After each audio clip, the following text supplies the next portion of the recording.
어머니, 저희가 비법을 찾아왔어요. 그래? 무슨 비법이길래? 구독이랑 좋아요만 누르면. 세상에 다 알려준다고? 네, 얼른 누르세요. 흔적책방 지금 구독해주세요. 결혼 7년 차, 두 딸을 키우는 전업주부로 살아가는 나의 일상은 평범했다.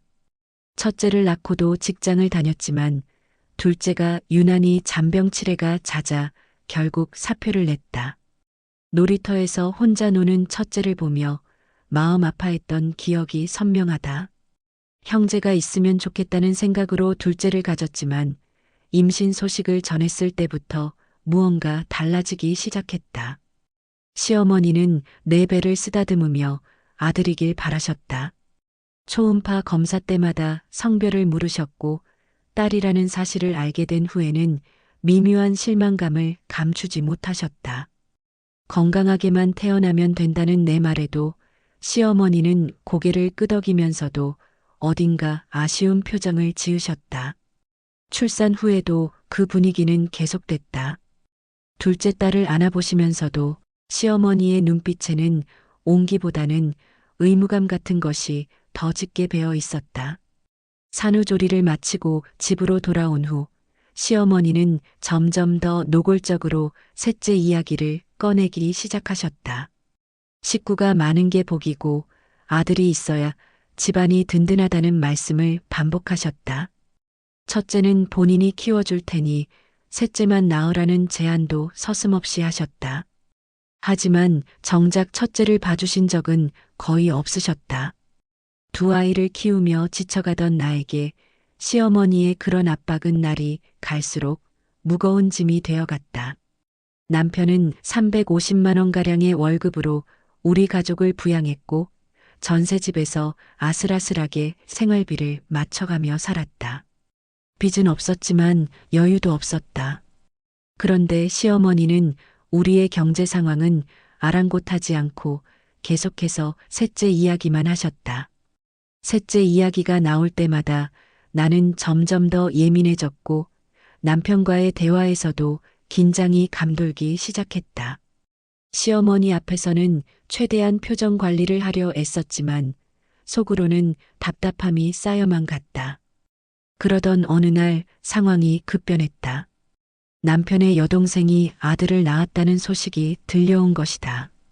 시어머니는 즉시 달려가셨고 며칠 동안 산후조리원에 머물며 손주를 돌보셨다. 우리 두 딸을 낳았을 때는 하루 이틀 들렀다가 가셨던 것과는 너무나 대조적이었다. 퇴원 후에도 시어머니는 매일같이 여동생 집을 드나들며 온갖 것을 챙겨주셨다. 반찬부터 시작해서 육아용품, 심지어 청소까지 도맡아 하시는 모습이 여기저기서 들려왔다. 며칠 후 시어머니가 우리 집에 들렀을 때 나는 조심스럽게 손주 이야기를 꺼냈다. 시어머니는 환한 얼굴로 아들 손주가 얼마나 귀여운지, 얼마나 든든한지 한참을 늘어놓으셨다. 그리고는 내게 이제 딸 둘만 잘 키우면 된다고 굳이 셋째는 생각하지 말라고 말씀하셨다. 아들 손주가 생겼으니 더 이상 우리에게 아들을 바라지 않으신다는 뜻이었다. 반찬을 챙기고 여동생 집으로 향하시는 시어머니의 뒷모습을 보며 나는 묘한 감정에 휩싸였다. 안도감과 동시에 서운함, 그리고 어딘가 씁쓸한 기분이 뒤섞였다. 하지만 그 안도감은 오래가지 못했다.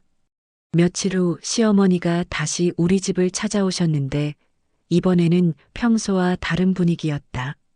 거실에 앉자마자 우리 전셋집이 너무 좁다는 이야기를 꺼내셨다.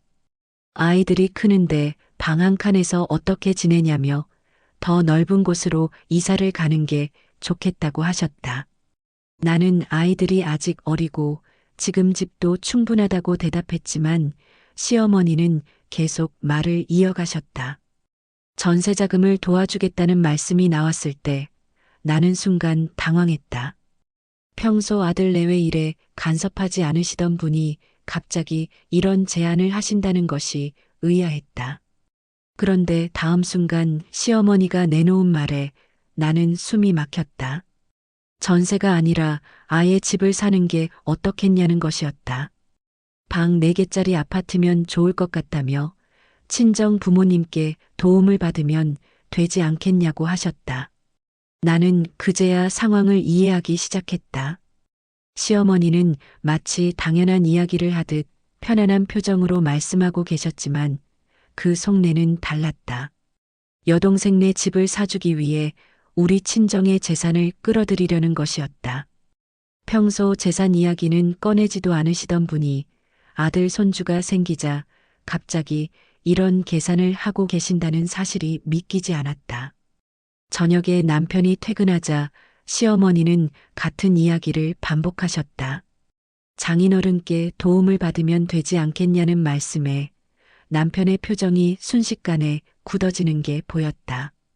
평소 온화하고 시어머니께 순종적이던 남편이었지만 그날은 달랐다. 남편은 자리에서 일어나 지금까지 참아왔던 말들을 쏟아내기 시작했다. 어렸을 때부터 이것저것 아끼고 여기저기서 얻어온 것들로 채워진 생활이 얼마나 싫었는지, 공짜로 받는 것이 얼마나 부담스러웠는지를 토로했다. 그리고 지금 이 상황이 결국 아들 손주 때문이라는 것, 여동생네 집을 사주기 위해 처가에 손을 벌리라는 것이라는 걸 정확히 짚어냈다. 남편은 손주가 보고 싶으시면 입양을 하시라고까지 말했다. 하지만 처가에 손 벌리는 일만은 절대 하지 않겠다고 단호하게 선을 그었다. 시어머니는 평소 순하던 아들이 이렇게 강하게 나오자 말문이 막힌 듯 아무 말도 하지 못하셨다. 잠시 정적이 흐른 후 시어머니는 황급히 집을 나가셨다. 남편 역시 자신의 갑작스러운 폭발에 놀란 듯 거실 소파에 주저앉았다. 우리는 한동안 아무 말도 하지 못했다. 며칠 후 시어머니가 다시 찾아오셨다. 이번에는 반찬도 없이 평소와 달리 조심스러운 모습이었다.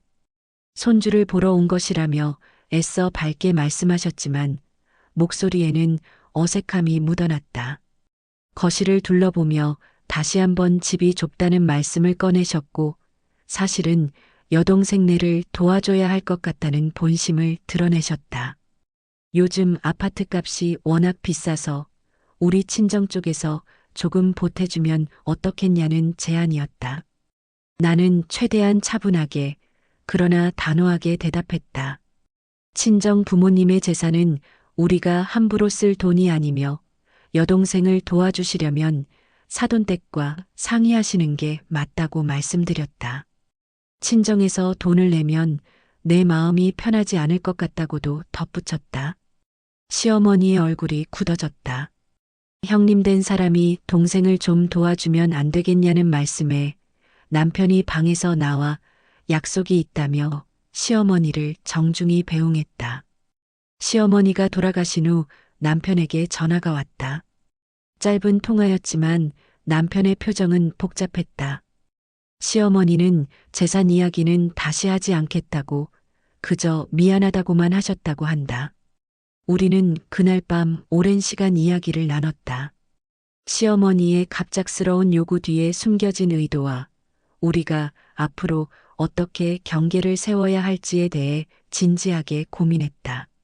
시어머니는 그 후로 집 이야기를 다시 꺼내지 않으셨다. 하지만 이전처럼 편하게 드나들지도 않으셨다. 우리 두 딸에게도 예전만큼 자주 연락하지 않으셨고 여동생 집에만 집중하시는 것 같았다. 가족이라는 이름 아래 당연시되던 것들이 더 이상 당연하지 않다는 걸 우리 모두가 깨닫게 된 순간이었다. 며느리에게 집 한 채를 사오라던 시어머니의 요구는 결국 우리에게 가족관계의 경계에 대해 생각하게 만든 사건이 되었다. 손주를 차별하는 것도 며느리의 친정 재산을 당연시하는 것도 모두 잘못된 것이라는 걸 우리는 그때 확실히 알게 되었다.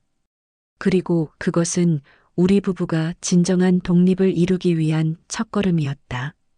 우리 두 딸은 할머니의 사랑을 예전만큼 받지는 못하게 되었지만 대신 우리 부부의 온전한 사랑 속에서 건강하게 자라고 있다.